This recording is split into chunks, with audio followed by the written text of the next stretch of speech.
हमारा अगला सेशन है जलता मणिपुर सुलगता कश्मीर, बंदूक की नोक पर अमन का दावा। मैं अगले सेशन के उसके लिए आमंत्रित कर रहा हूं दीपक जी, सलीम साहब, रिंकू साहब। मैं शुरू में आप लोगों से माफी के साथ स्टार्टिंग कर लूं, थोड़ा लेट हो जा रहा है 5-7 मिनट। वो पिछला सेशन वो लास्ट मिनट का 1-1 मिनट लोग बोलना चाहे तो इसलिए लेट हो गया। आप सबका स्वागत है। कश्मीर से मीर साहब जुड़ रहे हैं, रिंकू साहब मणिपुर से, और दीपक शर्मा साहब को आप देखते रहते होंगे। दीपक शर्मा साहब, मैं शुरुआत इसलिए कर रहा हूं कि 2-3 चीजें मैं दर्शकों को बता दूं और फिर हम इस पे आते हैं। जब मैंने ये विषय रखा कि जलता मणिपुर और सुलगता कश्मीर, बंदूक की नोक पर अमन का दावा, और मैं एक मेरे साथी हैं राजीव त्यागी, उन्होंने हर सेशन के लिए एक शेर बना के भेजा और उनका कहना था कि भाई उसको तुम जरा हर उसमें पढ़ देना। तो इस सेशन के लिए उन्होंने कहा है, दोस्त अपने मुल्क की किस्मत पे रंजीदा ना हो, उनके हाथों में पिंजरा है, उनके पिंजरे में सुआ। ये राजीव जी ने इस शेर को कहा, उन्होंने कहा मौजूद शेर है इस समय के बारे में। मैं दर्शकों को एक चीज और बता दूं कि ये जो नॉर्थ ईस्ट की 7 सिस्टर्स और सिक्किम और जम्मू कश्मीर, जहां के मूल रूप से आज जिस पे ज्यादा बात करेंगे, ये सब सामरिक दृष्टि से, देश के भौगोलिक दृष्टि से बहुत ही इंपॉर्टेंट है। किसी को यहां से बैठ के लगेगा कि मिजोरम 10 लाख लोग, 11 लाख लोग रहते हैं, छोटी सी स्टेट, लेकिन मिजोरम की इंपॉर्टेंस है कि एक तरफ बांग्लादेश, एक तरफ म्यांमार, और उसकी इंटरनेशनल बाउंड्री ज्यादा बड़ी है बनिस्बत उसकी स्टेट बाउंड्री से जो घिरा हुआ है। अरुणाचल प्रदेश चाइना और भूटान से घिरा हुआ है, मणिपुर म्यांमार से घिरा हुआ है, और ऐसा कोई वहां का राज्य नहीं। असम भूटान बांग्लादेश से, नागालैंड म्यांमार से, त्रिपुरा बांग्लादेश से, मेघालय बांग्लादेश से, सिक्किम भूटान नेपाल चाइना से, और जम्मू कश्मीर आप मतलब सोचोगे आप एक तरफ पाकिस्तान, एक तरफ China.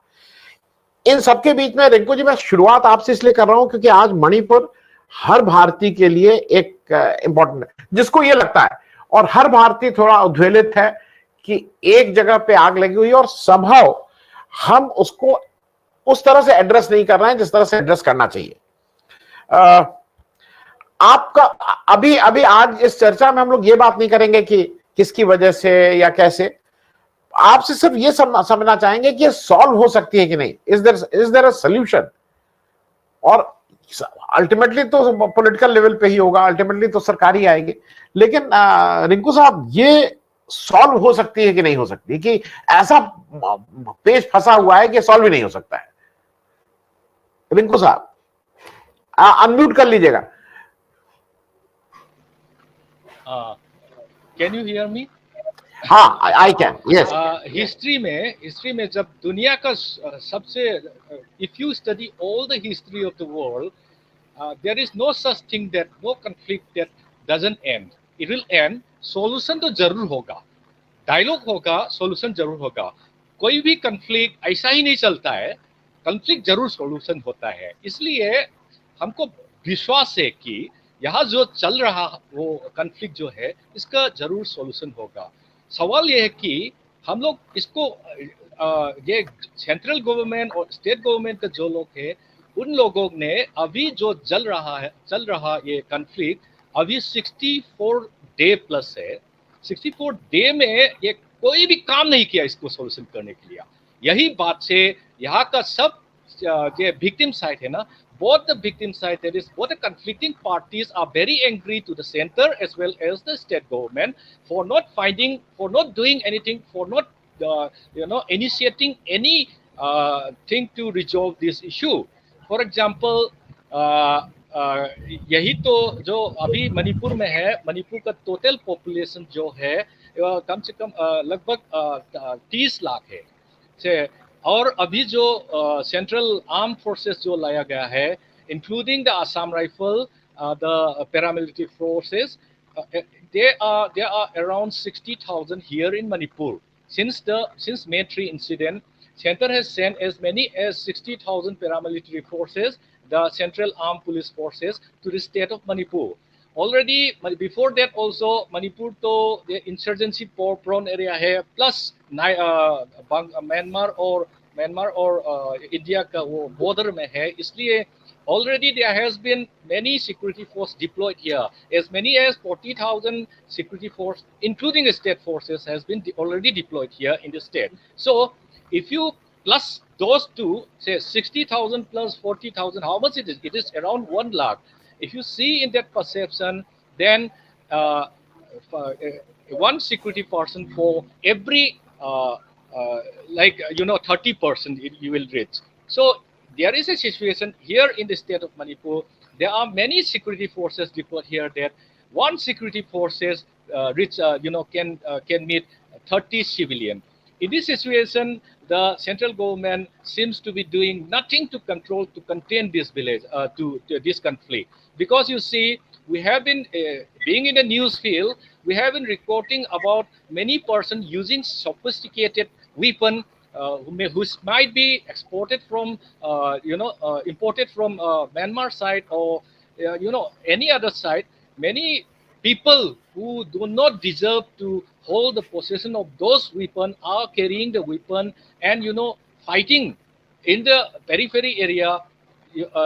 This has been reported. So what most people are asking is that, despite the presence of heavy security forces, why the government is not able to control this situation. Today also, since morning, there has been a gunfight in the periphery area between the Bishnupur district and Churchampur district. Earlier yesterday, there was a heavy fight there, and a loss of several lives. At least 4 people has been reported killed, and then one happened to be a student who was passing in a two-wheeler vehicle towards the relief camp. He was hit by a bullet and died on the spot. This was the news, and every day there has been a killing, and it seems that those in the power, those in the government, seems to have forgotten that there is a place called Manipur, which is the integral part of India. This integral part of India need to be, protected, and need to be, everyone need to, keep this place under law and order restoration process. This idea seems to be not in the mind of those governing this state, as both in the center and the state. So everything is happening now, but hopefully today it seems that the center has initiated a talk with the party which has been spearheading this communal conflict on the side of Kuki community. There is the ITLF and those in the SHU. There is a suspension of operation militants. They have started talking about this, regarding this matter there in the center. But as per source, what we have received is that they are talking about opening of the highway only. It doesn't seem that they are initiating the talk for restoration of the peace, because everyone knows that harboring militants with by allowing them keeping the sophisticated weapon, carrying the sophisticated weapon, and allowing them to attack anywhere. This is not this is not a good governance process. It's against the people. It's against the humanity. So it's kind of like, you know if a government or an authority want to restore the situation, what they need is that they pull off all those weapons which has the capacity to kill person. They have to pick up collect all those weapons. They have to confine the militants in the respective camp. Here in the state of Manipur, a kind of suspension of operation terms has been applied here, where the militants are permitted to use the sophisticated weapon in the name of talking, having dialogue with the government. So in such a case, in such a volatile case here, what is happening is that the government is doing nothing. They are simply looking, despite their strong number of presence, they are not allowing people to plow their field in the affected Churchampur district, where the Kuki people are dominated. Also, there are many fields which people are not allowed to go there. So this is the present situation here, and what we are worried is that is the central government have some other plan other than saving or protecting the state of Manipur, other than keeping other than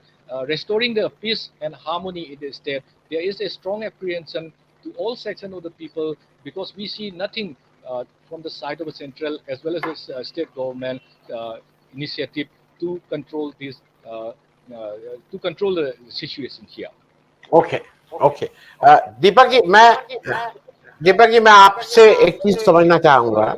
Deepak ji का लंबा exposure आपका रहा, आपने ये सारे मंत्रालय cover किए।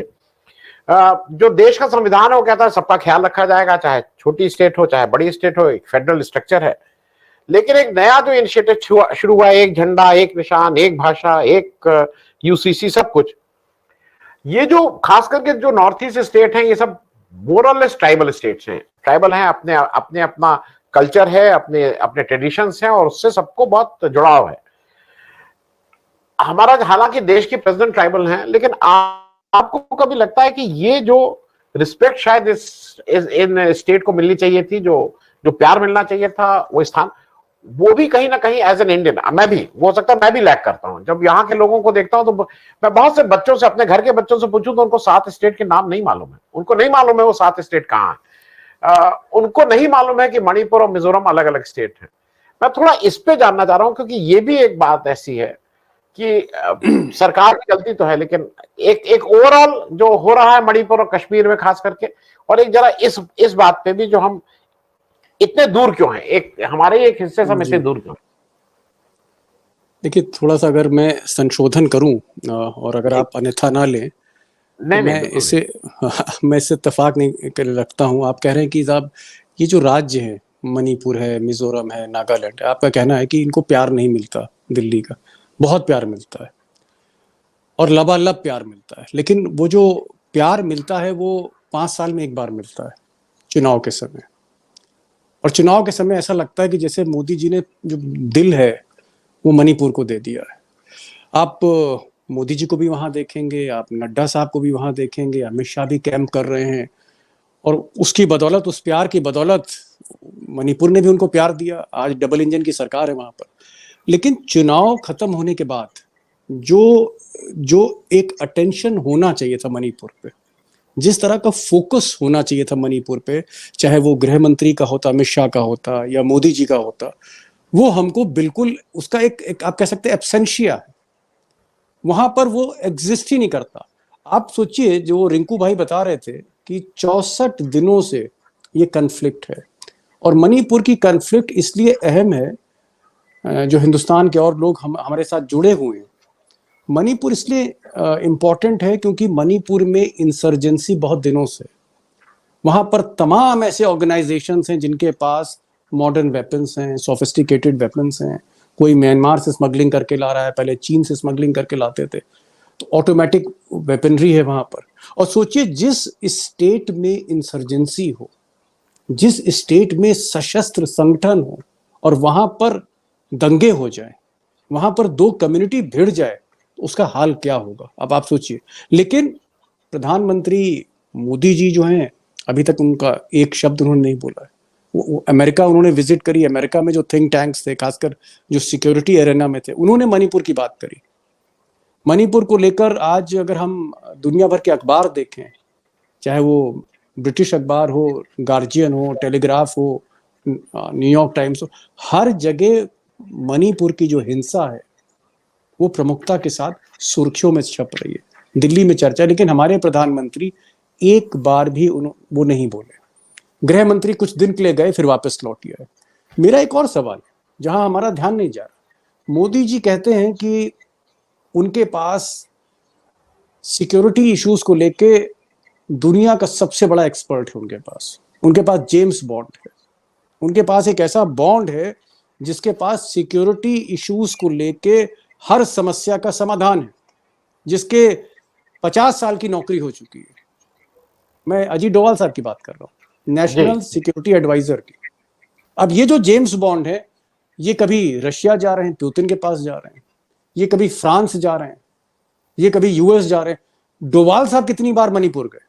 मतलब जिस आदमी ने अपने जीवन का एक बड़ा हिस्सा इंटेलिजेंस ब्यूरो में, हालांकि वो केरल काडर के आईपीएस ऑफिसर हैं, लेकिन उन्होंने जीवन का एक बड़ा हिस्सा इंसर्जेंट स्टेट्स को दिया हो, कश्मीर को दिया हो, नॉर्थ ईस्ट को दिया हो। डोवाल साहब भी मुझे नहीं दिखता कि वो नॉर्थ ईस्ट में जा रहे हैं। अमित शाह गए, फॉर्मेलिटी करके आ गए।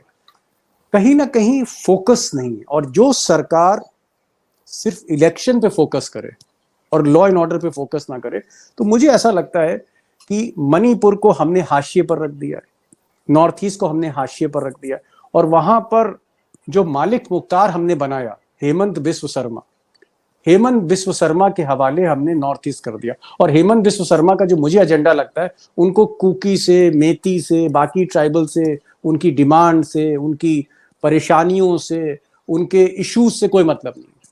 हेमंत बिस्व शर्मा का मतलब है कि मोदी जी को थोक के भाव 2024 में यहां से कितनी सीटें वो दे सकते हैं। तो जो ठेका है मणिपुर के साथ या नॉर्थ ईस्ट के साथ, वो वोटों का है, सीटों का है, कि अगर हमारी सीटें कम पड़े तो हम कैसे असम से और ये जो 7 सिस्टर्स हैं यहां से कैसे थोक के भाव हम सीटें ला सकते हैं। तो जो राजनीति है वो सीटों की है, राजनीति जनता की नहीं है, राजनीति कानून व्यवस्था की नहीं हो रही, राजनीति इशू बेस्ड नहीं है। तो जब इस तरह के मुद्दे आप पीछे रख देंगे और 5 साल में एक बार आप प्यार करेंगे, तो फिर आपको अंजाम पता है, और अंजाम आप देख ही रहे हैं। 5 साल में एक बार जो प्यार होता है या एक रात का जो प्यार होता है, बड़ा खतरनाक होता है आनंद जी, और वही आज मणिपुर झेल रहा है। जी, मैं दीपक जी सेकंड राउंड में आपके पास कश्मीर पे आ जाऊंगा। उससे पहले मैं कश्मीर के मीर साहब मेरे साथ हैं, मीर शाहिद साहब हैं। मीर शाहिद साहब, कश्मीर में बहुत बार हम मतलब बात कर चुके परस्पर चर्चा में। कश्मीर जो सबसे खूबसूरत जगह हम सब लोगों को लगता था कि जब भी होता था भाई कश्मीर, किसी तरह से सपना रहता था कश्मीर जाने का। कश्मीर में तो कुछ स्टेटस क्यों हो गया? 2014 के में इलेक्शन हुआ, अब हम लोग भूल ही गए हैं कि वहां इलेक्शन की भी कोई जरूरत है। अब वहां 5 साल से गवर्नमेंट मतलब प्रेसिडेंट रूल है, सरकार चल रही है, कोई पूछने वाला नहीं है, और इलेक्शन कब होगा इसकी तो चर्चा भी करना छोड़ दिया गया है। मैंने ऐसे ही कुछ लोगों से जो अनऑफिशियली जो बात कर सकते थे, हमने पूछा कि भाई यहाँ इलेक्शन कब होगा? उन्होंने कहा कि जब बीजेपी के जीतने के हालात हो जाएंगे तभी होगा। तो हमने कहा वो कब हालात होंगे? उन्होंने कहा वो 10 साल लगे या 20 साल लगे, इलेक्शन तो तभी होगा जब बीजेपी यहां से जीतेगी। मैं थोड़ा मीर साहब इसलिए कह रहा हूं कि आप वहां सामाजिक रूप से हैं। कश्मीर में अभी भी मैं उस मतलब आपकी मदद से वो जो सना मट्टू जी हैं, उनको एक पुलिसर मिला, उनको लेने नहीं जाने दिया गया। इस सरकार ने उनको प्राइज ग्रहण करने नहीं जाने दे रही है। मैं कश्मीर में बिल्कुल गया हूं, ग्राउंड रियलिटी है कि लोगों को आज भी दिक्कत है, आज भी जिस तरह का ट्रीटमेंट, और ये कोई लोग उसको में फोर्सेस से गुस्सा होने लगते हैं। फोर्सेस का अपना कोई दिमाग नहीं है, वो जो पॉलिटिकल लीडरशिप कहती है वो फोर्सेस करती है। मैं थोड़ा कश्मीर के बारे में आपसे कि कोई मतलब कैसे सोल्यूशन निकलेगा? इलेक्शन ही एक सोल्यूशन है कि उसके अलावा भी कुछ हो सकता है? मीर साहब अनम्यूट कर लीजिएगा, मीर साहब अनम्यूट कर लीजिएगा। हाँ, ये तो हो गया अच्छा, हो गया, आवाज आ रही? हाँ जी जी, आपने सारी बातें बता दी कश्मीर के क्या हालात हैं। और कश्मीर 5 अगस्त 2019 को जब उन्होंने कहा था कि कश्मीर को इंडियनाइज किया जाएगा, लेकिन कई लोगों ने इस पर शक जाहिर किया था कि अब बल्कि इंडिया को कश्मीराइज किया जाएगा और इंडिया के जगह जगह इलाकों में जो है कश्मीर जैसा ही हाल किया जाएगा। और कश्मीर बदकिस्मती से दुनिया का खूबसूरत खित्ता होने के बावजूद भारतीय जनता पार्टी या मौजूदा सरकार ने एक ऐसी लैब में तब्दील किया है कि जिसमें दिन ब दिन आए दिन नए एक्सपीरियंसेस, नए जो तजुर्बात कर रहे हैं। और उन्होंने ये तहैया कर लिया है कि कश्मीर को एक कॉलोनियल ट्रीटमेंट इस वक्त दिया जा रहा है। आप 5 अगस्त 2019 के बाद देखिए कि जितना भी कभी ये बलडोजर लेकर चढ़ दौड़ते हैं, कभी ये यहाँ की यानी जॉब्स और यहाँ की नौकरियां और यहाँ की लैंड जो है लाज उनको तब्दील करके पूरे इंडिया के लिए खोल देते हैं। तो लिहाजा इनका ये मकसद है, और मुझे लगता है कि इनको इस बात के शायद भारत भर में वोट भी मिलते हैं। आपने सही फरमाया कि मिलिट्री एस्टेब्लिशमेंट या फोर्सेस का खुद तो वो दे आर जस्ट टूल्स, वो अपनी जो है पॉलिटिकल जो मास्टर्स हैं उनकी बात पे वाकई फौज एक इदारे जो भी इदारा हो तो उनके तई हमें गुस्सा नहीं करना चाहिए।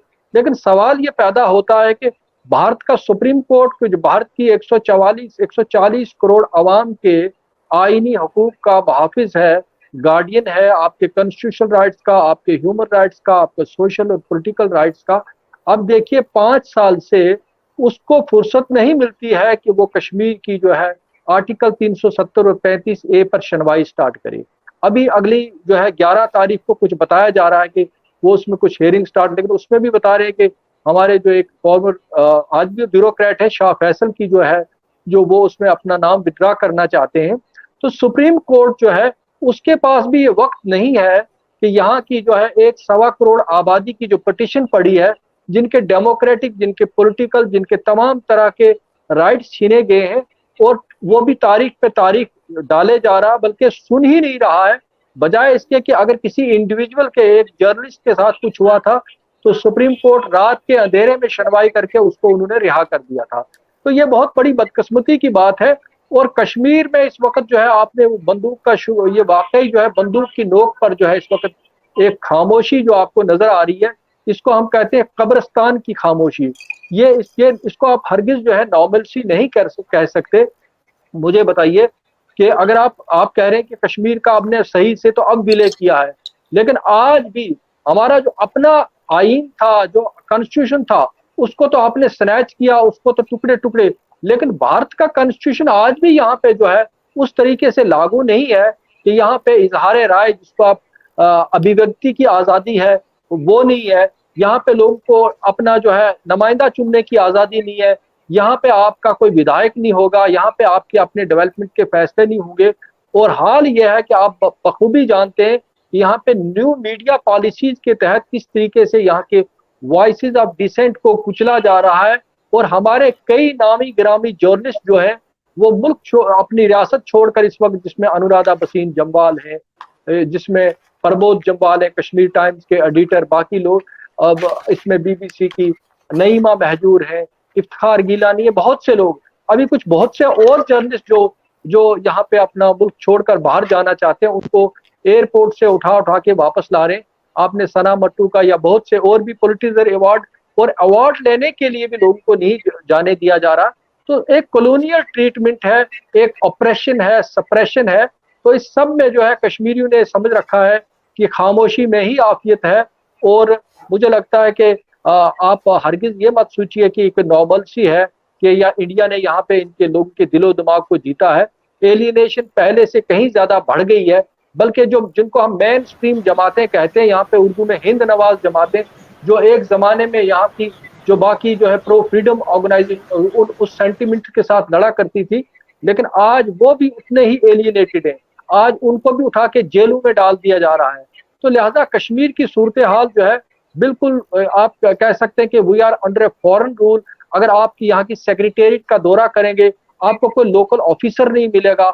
आपको यहाँ के डीजीपी, चीफ सेक्रेटरी से लेकर even joint secretary, deputy secretary तक भी बाहर के लोग हैं, भारत की मुख्तलिफ, और वही वहाँ यहाँ पे रूल कर रहे हैं। वही यहाँ पे मनमाने तरीके से अपने भारतीय जनता पार्टी और मोदी जी को खुश करने के लिए जो है यहाँ के लोगों पर ऑपरेशन और सप्रेशन और हर तरह का जो है यहाँ पे वो उन पे जबरो इस्तबदाद जो है रवा रखे हुए जनाब।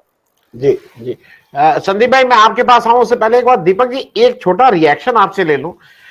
मीर साहब की आपने बातें सुनी, और ये मैंने बहुत से लोगों से बात करता हूं, बहुत कम लोग, मीर साहब उन चंद लोगों में हैं जो बोलने को तैयार हैं, नहीं तो बोलने को भी नहीं तैयार है इस समय। मतलब वहां दहशत है भाई। दीपक साहब सिर्फ मुझे ये बताइए, और अभी 15-20 दिन पहले राजनाथ सिंह साहब का एक बयान आया है कि पाक ऑक्युपाइड कश्मीर के लोग भारत में मिलने के लिए बेकरार हैं, और उनका कहना है कि वो अपने आप ही वो पाकिस्तान को तोड़ के वो बिल्कुल गले लग जाएंगे आके भारत के। लेकिन भारत का जो कश्मीर है अभी हमारे पास, जो हमारा कश्मीर है, जो मतलब जो कश्मीर है, वहां पे हम इलेक्शन कराएंगे नहीं, और पाक ऑक्युपाइड कश्मीर वाले बेकरार यहाँ आने से जरा इस कंट्रडिक्शन को एक छोटी टिप्पणी, फिर मैं संदीप पांडे साहब के पास आऊंगा। एक बार छोटी टिप्पणी।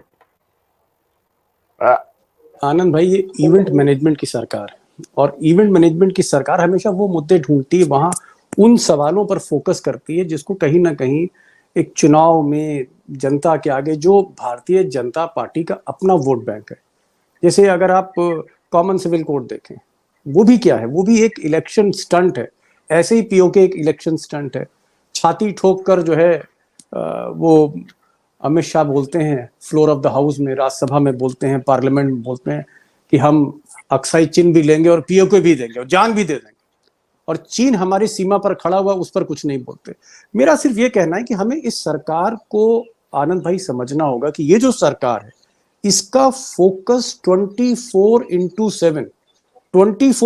इलेक्शन पर, जैसे रिंकू साहब ने कहा कि 64 दिन से हिंसा हो रही है, कन्फ्लिक्ट हो रहा है मणिपुर में, लेकिन अगर आप मोदी जी को देखें तो कभी आज वो जो है आंध्र प्रदेश में, कल जो है वो वोट मांग रहे थे उत्तर प्रदेश में, उसके बाद में वो छत्तीसगढ़ में थे, उसके बाद अब राजस्थान जाएंगे, उसके बाद वो कैबिनेट का रिशफल करेंगे, उसके बाद वो फ्रांस जाएंगे, फ्रांस जाने के बाद जो उन्होंने नया कुनबा एनडीए का तैयार किया उसकी मीटिंग है।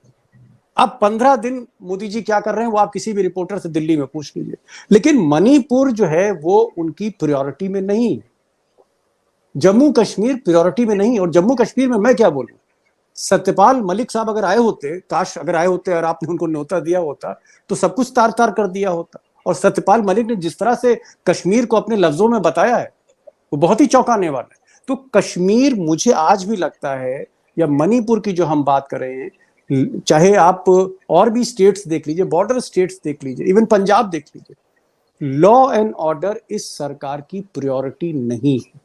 ये जो सरकार है, दो लोग चलाते हैं, वो एक इलेक्शन मशीन है, उनको बार बार इलेक्शन जीतना है और वहीं पर फोकस है। इसीलिए अमित शाह बजाय इम्फाल जाने के वो लखीसराय जाते हैं, मोदी जी इम्फाल जाने की जगह भोपाल जाते हैं, जेपी नड्डा कश्मीर की जगह या नॉर्थ ईस्ट पर फोकस करने की जगह उनका फोकस आज की तारीख में 3 स्टेट्स में। तो सबसे पहले हमको देखना चाहिए कि इस सरकार का फोकस क्या है, इस सरकार का एजेंडा क्या है। एजेंडा ही डिफरेंट है। एजेंडा में कश्मीर, मणिपुर, नॉर्थ ईस्ट ये एग्जिस्ट ही नहीं करता। कम से कम सरकार का अगर आप जो भी उनकी जो टॉप लीडर्स हैं, अगर आप उनका फोकस देखें तो बहुत हद तक तस्वीर साफ हो जाती है कि इनको सिर्फ इलेक्शन लड़ने जीतने से ही मतलब है। पार्टियां तोड़ना, पार्टियों को अपने में शामिल करना, ईडी सीबीआई का इस्तेमाल करना और 24 घंटे इलेक्शन और इलेक्शन जीतने की रणनीति बनाना, प्रायोरिटी तो यही है।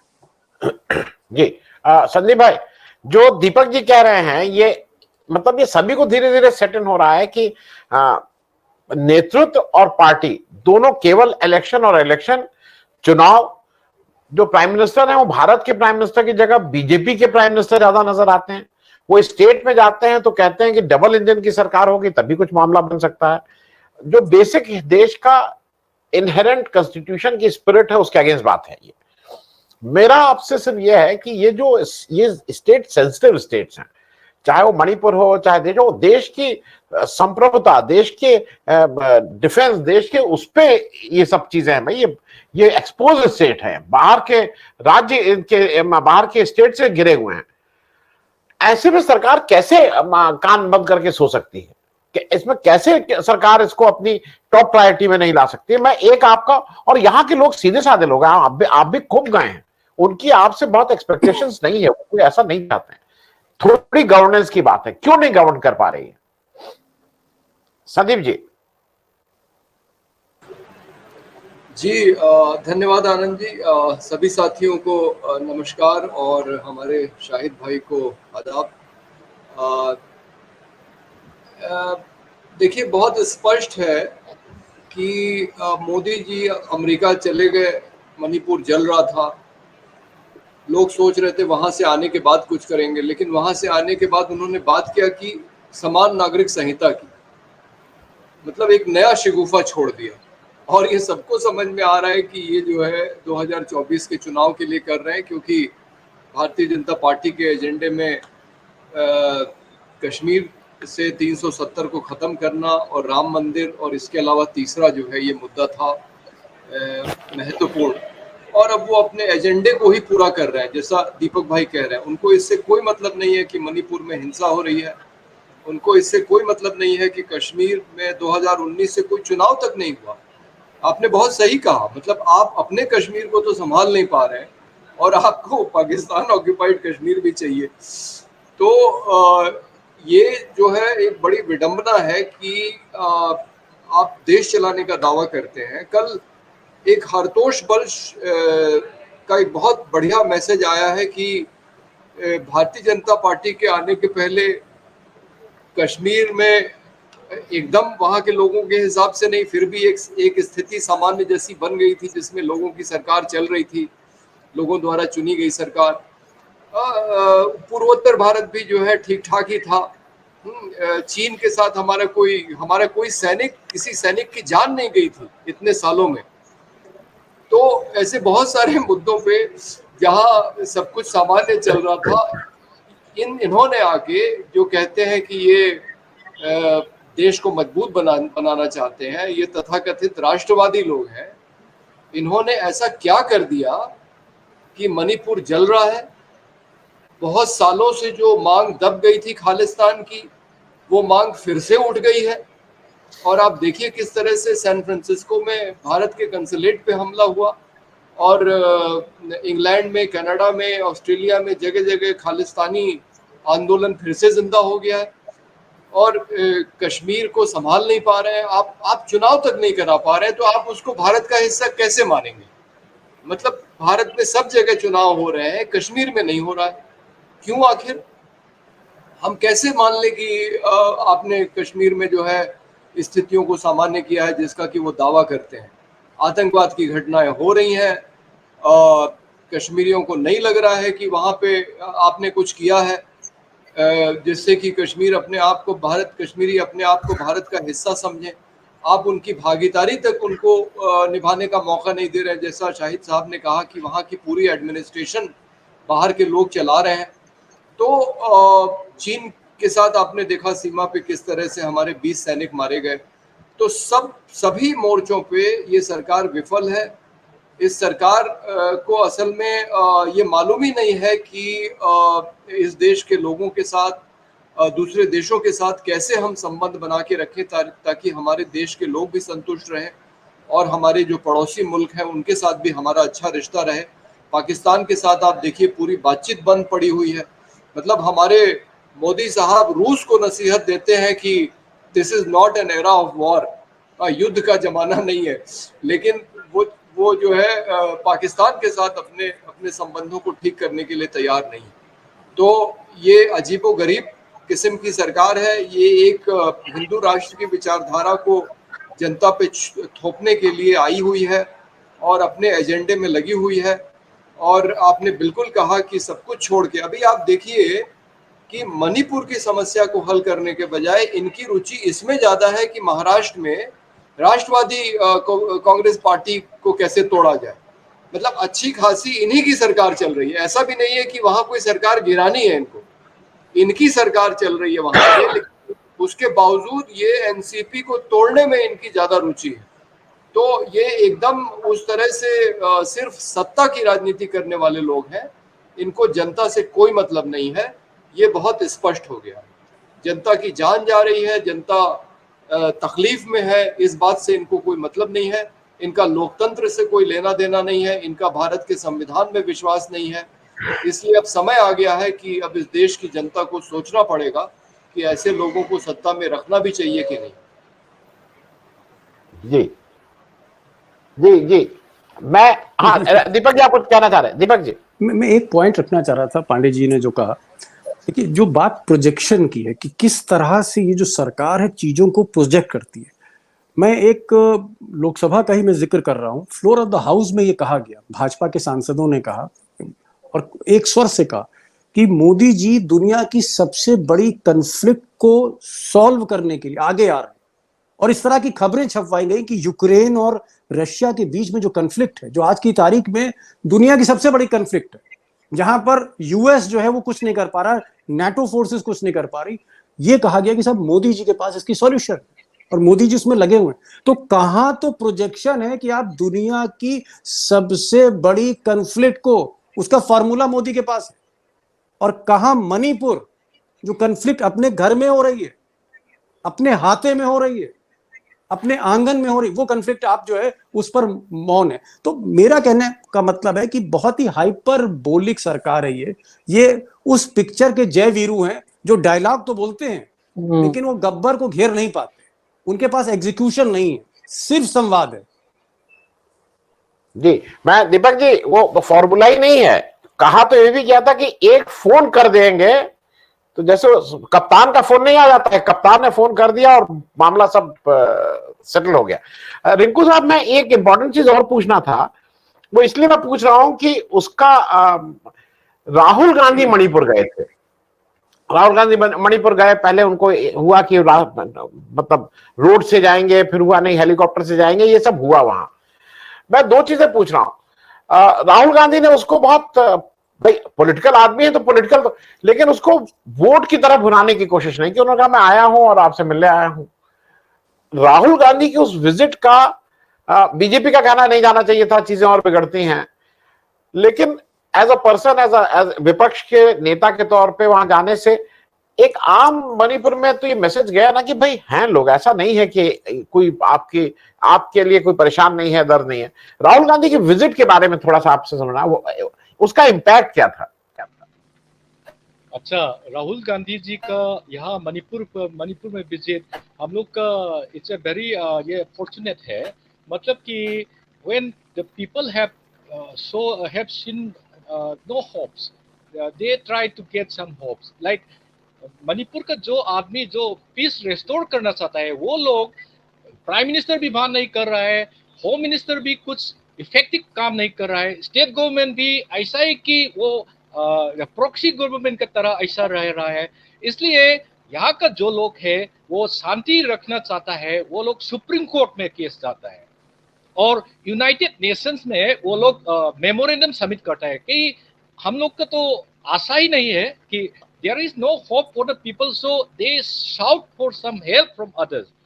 सो क्या है कि अगर राहुल जैसा लीडर, कांग्रेस लीडर यहाँ आएगा तो if he come here and situation वो if he inspected the situation and know the situation here, then we the people here in the state, the people of the state see some hope that he might raise the issue with all the people of the nation as well as in the parliament also. There is a hope. And it is not only the Rahul Gandhi that yesterday some left MP, two left MP, one from Kerala and another from, I have to look it for subject to. Yes, yes. So yes, they came yes. here, they came here in the state of Manipur. So what is wrong in the visit of political leaders here?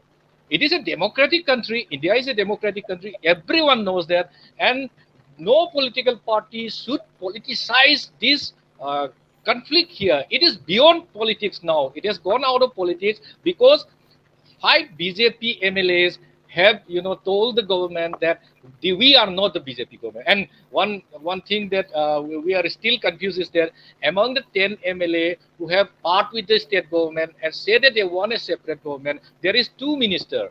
And the 2 ministers still hold the portfolio in the state government. The state government is not yet, is still existing. Chief Minister N. Biren Singh is still the Chief Minister and his cabinet colleague is very much alive, even though there is a security advisor appointed by the center. And there has been change in the guard of several top posts in the police and administrative section. So still then the government is existing, but two ministers who are holding important portfolio, there is they have left the government, but they are not their portfolio are not taken by the chief minister. There is something very fishy going on here. So from the angle from the government, the BJP-led government, they are trying to bring this issue as a political issue. Our panelists have rightly pointed out that their main agenda is how to win the election, and it is for election only they care about Manipur. Very rightly said. During last year election, that is during last assembly election, before that election, what are the things going on here? Everyone knows that. This, they have built a great nexus with the armed militant group by providing them a pending amount of huge sum of pending amount before election. The Congress party or any other opposition party has been alleging that there has been a violation of code of conduct, and there has been many complaints to the election commission. No action taken up so far about misuse of these things, this power by the ruling regime. No. So actually what happened is that Rahul Gandhi's visit, we hope that will be Rahul Gandhi may put up the issue to the notice of all the people of the India, so that the issues in the Manipur, the crisis in the Manipur is resolved. And we want every political leader, political party leader, because as I told you that India is a democratic country, and Manipur, very much following the democratic principle. They have so many political parties here. Every nation, even we have a portion of this AAP supporter here also, Aam Aadmi Party supporter here also, the Shiv Sena supporter here also. So their presence here in the state might help in calming down the situation here, because section of people, if we can talk all the people, if we are able to connect with all the section of people, it might be from the Kuki side or a Joe Kuki side, if we can keep in touch with them, and if we can start initiating dialogue with them to bring peace, then it is the only way out to bring peace in the country. So why should any political party should politicize the visit of any prominent figure in the state of Manipur? Yesterday, people from Nagaland, they come on a peace mission here. They have been initiating very good initiative here, taking up very good initiative here. They have been talking with both the Agri party. They have been finding a lasting solution for this. It is good for the people. When we people cannot meet each other, if there is a third party who can, do something for the people, that is a very welcoming step. While knowing that, the central government, who is the main responsible group party, let me term this as a party there. If they come and sort out this matter, it is easier for us. They are the one who can talk with both the party, who can initiate some kind of peacemaking process, who can calm down the situation. They are the one, and they are doing nothing at all. I have told you earlier also, they are doing nothing at all. Everyone in the panel also know that Prime Minister Narendra Modi is more. He has more interest in जो Congress party Maharashtra में है वो split करना इसका main agenda है, वो उसमें ज्यादा इंटरेस्ट है उसका. और he visit for election purpose at South Indian countries, and he do not want to he do not want to spell the name of Manipur from his word also, from his mouth also. So at this time, how do we how is the people, you might have known what I'm trying to speak. We should have some faith in other leaders who are more concerned with the state of Manipur, and of course not for political purpose, but their visit here, they are coming here, certainly helps the people, certainly do give some hopes to the people. You might be seeing some news report about some women and children crying when Rahul Gandhi visit. It is because they find some hope, and they feel neglected for a very long time, without, just like they are as orphan. When some leader came and visited them, they feel some kind of security in them. So they feel something in them. So they cry in front of them. They tell him their worries, their grievances, everything. So this shows that the visit of certain central leader or any other leader, even though it may be from the neighboring Nagaland people, if it comes with the hope of peacemaking process, then everyone will be welcome. And people are very happy that there are some people in India, even though the BJP has forgotten Manipur, there are at least many people in India who is more concerned about Manipur state. We are happy about. ठीक है, मैं रिंकू जी एक छोटा सा प्रश्न है, और मैं दो चीजें इसलिए कह दूं, इस जब दो ऐसे बड़े खिलाड़ी मैरी कॉम और मीराबाई चानू, हम सब लोग उसको देख के बहुत गर्व करना चाहते हैं कि वो मेरे देश की है. जब मैरी कॉम की बात होती है तो हम वी ऑल आर मतलब proud of Mary Kom and Mirabai Chanu. मैं एक चीज जल्दी से पूछूं बहुत संक्षेप में. ऐसा प्रचारित किया गया कि राहुल गांधी की विजिट का बड़ा प्रोटेस्ट हो रहा था वहां, तो क्या ये पॉलिटिकल लोग थे कुछ जो प्रोटेस्ट कर रहे थे, या सही में लोग प्रोटेस्ट कर रहे थे? एक वेरी स्मॉल आंसर. या लेट मी टेल यू कि जब राहुल गांधी जी यहाँ आया था और वो रोड में चुरचांदपुर गया था, on the road there are some group of people protesting against the visit of Rahul Gandhi at some area where there is a BJP MLA and a BJP minister there. But if you look at it, he reached up to Bishnupur district, which is around 30-40 kilometers from here. So actually in that area, the police were stopping him, telling him that it is not safe for him to travel in the road, because the situation was very tense, and recently there has been a bomb blast in the road. So in that view, the police were telling that they're stopping him not to proceed from the police station of Bisnupur.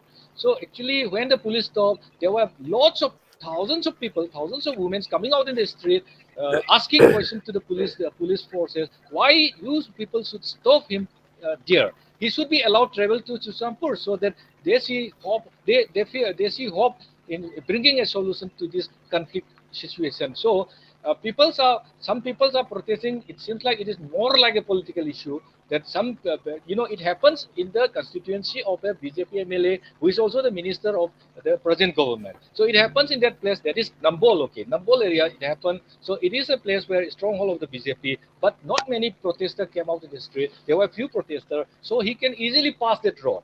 When he reached there in a police station, police stopped him, and for stopping the many people from the surrounding gathered in front of the police station, shouting slogan against the police for stopping Rahul Gandhi. So many people are supporting his visit.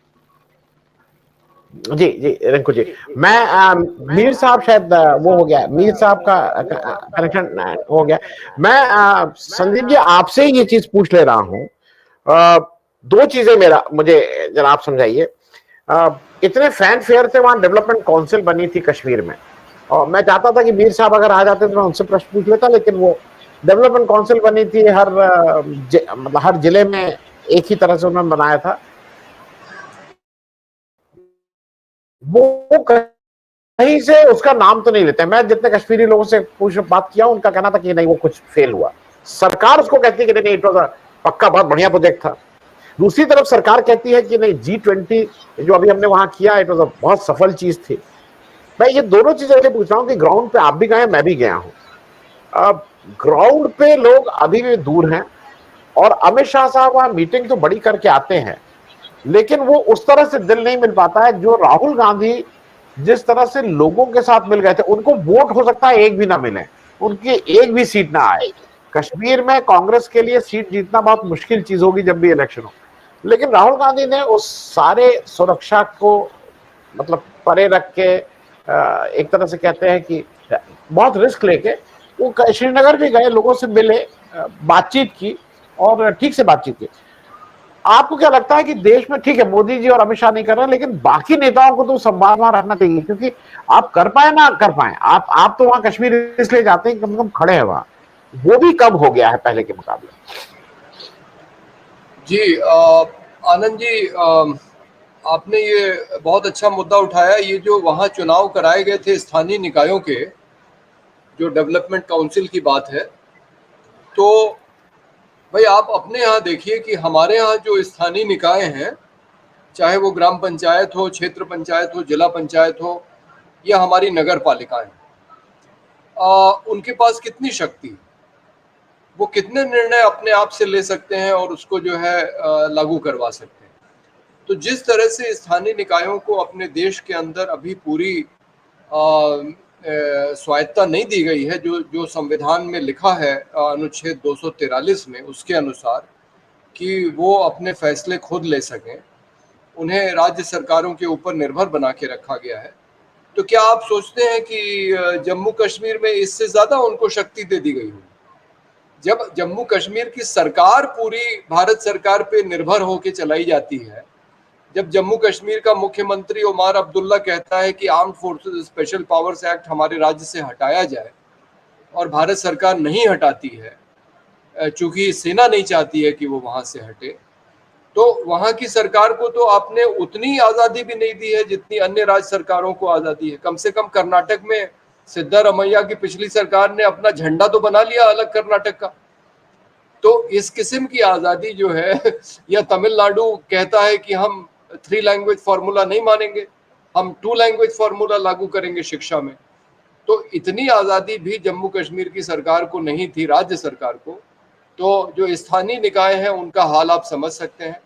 वहाँ कुछ नहीं हो रहा है विकास के नाम पे। जो कुछ हो रहा है वो बीजेपी बाहर से कराने की कोशिश कर रही है, और लोग उससे संतुष्ट नहीं है। ये जब तक वहाँ पे एक ठीक से जनता द्वारा चुनी हुई राज्य सरकार नहीं आएगी, मुझे नहीं लगता कि वहाँ की स्थिति जो है वो बहाल हो सकती है। दूसरी बात आपने जो पूछी थी मैं भूल गया। मैंने दूसरी बात पूछी थी कि अमित शाह साहब भी जाते हैं, बड़ी मीटिंग करते हैं, और राहुल गांधी भी गए थे भारत जोड़ो यात्रा के दौरान, कश्मीर में चले। मैं उस जी हाँ, तो देखिए राहुल गांधी की जो भारत जोड़ो यात्रा हुई उसमें मैं देख रहा था कि मेरे ख्याल से 2019 में जब ये अनुच्छेद 370 को हल्का करने का निर्णय हुआ है, उसके बाद से मुझे नहीं लगता कि उमर अब्दुल्ला और महबूबा मुफ्ती ने कोई भी वहां सार्वजनिक कार्यक्रम किया है। उनको करने की अनुमति ही नहीं है। वो तो ज्यादातर समय महबूबा मुफ्ती तो नजरबंद रही हैं। तो राहुल गांधी के जाने से ये हुआ कम से कम कि कश्मीर के लोग ही नहीं बल्कि महबूबा मुफ्ती और उमर अब्दुल्ला को भी घर से निकल के किसी सार्वजनिक कार्यक्रम में भाग लेने का मौका मिला। और इसीलिए ये आप देखिए कि दोनों नेता जो अभी विपक्षी दलों की बैठक हुई थी तो उसमें पटना में भी आए थे, क्योंकि उनको मालूम है कि अगर उन्हें कश्मीर को बचाने की लड़ाई लड़नी है तो वो भारत के दूसरे राजनीतिक दल जो धर्मनिरपेक्ष हैं, जो धर्मनिरपेक्षता में जिनका भरोसा है, उनके साथ मिलके ही वो लड़ाई लड़ी जा सकती है।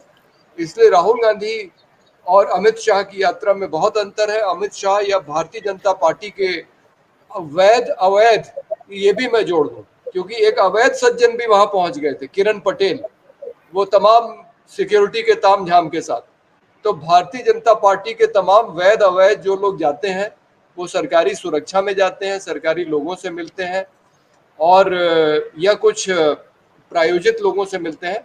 लेकिन जब राहुल गांधी जाते हैं, चाहे वो कश्मीर गए हो या मणिपुर गए हो, तो वो आम लोगों से मिलते हैं। मतलब जिस तरह से वो राहत शिविर में जाके उस लड़की को मिले जो रो रही थी, हमने तो नहीं देखा कि कोई भारतीय जनता पार्टी का नेता इस तरह से कभी करता है। अगर शिवराज सिंह चौहान उस आदिवासी का पैर धोते भी हैं तो वो इसलिए धो रहे हैं क्योंकि अगले साल चुनाव है। अगर चुनाव नहीं हो रहे होते तो शायद वो नहीं धोते उसका पैर। तो ये एक फर्क है अमित शाह और राहुल गांधी। जी मैं संदीप भाई, मैं खत्म करने से पहले दीपक जी एक चलते चलते एक जल्दी से एक प्रश्न। मैं कश्मीर गया था तो वहां के कई लोगों की एक शिकायत ये थी, उनका कहना था कि देखिए यहाँ की समस्याएं ये हैं कि आपकी वजह से हमें मार पड़ती है। तो मुझे समझ में नहीं आया वो क्यों कह रहे हैं। तो उनका कहना था आप उत्तर प्रदेश से आते हैं, बिहार से आते हैं आप लोग, तो ये जो हिंदू मुस्लिम है वो यहाँ पे हम लोग को मारते इसलिए कि वोट उनको उत्तर प्रदेश में मिलता है। और ये उन्होंने संजीदगी से कहा था। मतलब मैं इसलिए कह रहा हूं कि ये एक नहीं, ये सीरियस उसमें उन्होंने कहा था साहब ये हम लोगों का साफ साफ है। और ये उनकी समझ में आ गया है कि हिंदू मुस्लिम के उसमें कश्मीर से अच्छा विपिंग बॉय इन लोगों को मिलता नहीं है। मैं इस पे भी एक बहुत संक्षिप्त टिप्पणी लेके खत्म करूंगा, समय हो रहा है। क्या ये भी एक एंगल है कश्मीर समस्या न सॉल्व हो पाने का? देखिए, अगर आप देखें, अगर मणिपुर और कश्मीर दोनों को जोड़ के मैं समअप कर रहा हूँ कि जो आपने आज टॉपिक लिया कश्मीर और मणिपुर का, दोनों जगह ही डबल इंजन की सरकार है। जो लेफ्टिनेंट गवर्नर हैं इस वक्त मनोज सिन्हा जी, वो तो बहुत ही करीब सखा है मोदी जी के। और अगर आप मणिपुर की सरकार देखेंगे तो वो भी डबल इंजन की सरकार है। तो दो एक टोटल फेलियर, अटल फेलियर जो कहेंगे, वो सारा का सारा जो रिस्पॉन्सिबिलिटी है वो इस वक्त मुझे लगता है मोदी जी की है। दोनों ही सरकारें उनकी मानूंगा मैं। अगर मणिपुर में मान लीजिए आज सरकार कांग्रेस की होती तो या तो वो बर्खास्त कर दी होती या ब्लेम गेम खेला जाता, या अगर आप मान लीजिए कश्मीर में चुनाव हो गए होते और मुफ्ती की सरकार होती या उमर साहब की सरकार होती तो सोचिए कश्मीर का क्या हाल होता। लेकिन अगेन इस सारे सवालों का एक ही जवाब है कि जो प्रधानमंत्री, उनका फोकस क्या है। क्या उनका फोकस देश में जहां जहां इश्यूज हैं, जहां जहां कन्फ्लिक्ट हैं, जो पॉलिटिकल समस्याएं, उनको सॉल्व करना चाहते हैं, या उनका फोकस सिर्फ चुनाव में कि इस कुर्सी को बचाने के लिए हमें किस कीमत में अगले चुनाव को जीतना, और उसकी कीमत कहाँ चुका रहे हैं? कहीं महाराष्ट्र में चुका रहे हैं। मैंने सुना है कि अब बिहार में एक ऑपरेशन शुरू करने जा रहे हैं। मुझे आज किसी ने सुबह फोन करके बताया कि भूपेश बघेल की गिरफ्तारी की तैयारी हो रही है। कल प्रेस कॉन्फ्रेंस बीजेपी ने करी। तो जब आपका फोकस इलेक्शन पर है, अपनी कुर्सी को बचाने के लिए है, तब इस तरह की समस्याएं, जो कश्मीर जैसे कन्फ्लिक्ट्स हैं, मणिपुर जैसे इश्यूज हैं, और भी बहुत से इश्यूज हैं। अगर आप इस पूरे टॉकाथन में आप, मुझे लगता है बेरोजगारी के इशू पे भी बात करेंगे, बाकी इश्यूज पे भी बात करेंगे। इश्यूज बैक बर्नर पर है, फोकस इलेक्शन है और ये सरकार आप ये मान लीजिए 24/7 इलेक्शन मोड में रहती है। जी, आप सब लोगों का इस चर्चा में भाग लेने के लिए बहुत बहुत धन्यवाद। लेकिन मुझे हरदम लगता है जब मैं मणिपुर या कश्मीर जाता हूं, एज एन इंडिविजुअल, मैं वहां से ज्यादा स्फूर्ति, ज्यादा एनर्जी, बहुत सुंदर जगह हैं और देश, एज अ भारतीय मुझे फक्र है कि इतनी सुंदर जगह है हमारे देश में है। मैं आप सब लोगों का बहुत बहुत धन्यवाद। रिंकू जी, ईश्वर से, मैं ईश्वर में विश्वास करता हूं, यही प्रार्थना है कि जल्दी से जल्दी मणिपुर की समस्या सुलझे